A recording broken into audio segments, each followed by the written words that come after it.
آپ کو کمائی نہیں ہے، جاب نہیں ہے، تسلی کے لیے دو باتیں یاد رکھیں. پہلی بات کیا ہے؟ ایک مرتبہ آپ سے بیٹھے ہوئے تھے، جبرائیل امین آئے، آ کر ہمارے نبی کے دل میں یہ حدیث رکھ کر چلے گئے. کیا حدیث تھی؟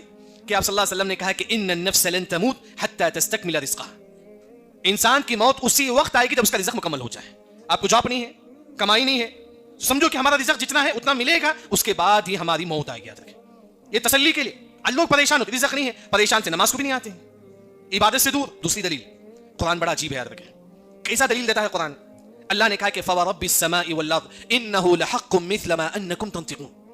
آپ کا رزق ملے گا. قرآن کہتا ہے کہ جس طرح تم بات کرتے ہو نا کہ تنطقون، میں بات کرتا ہوں مجھے ڈاؤٹ نہیں ہے، آپ بات کرتے ہیں آپ کو ڈاؤٹ ہے نہیں، جس طرح آپ بات کرتے ہیں آپ کو ڈاؤٹ نہیں ہے، اس طرح آپ کا رزق آپ کو مل کر ہی رہے گا، اس میں بھی ڈاؤٹ نہیں ہے.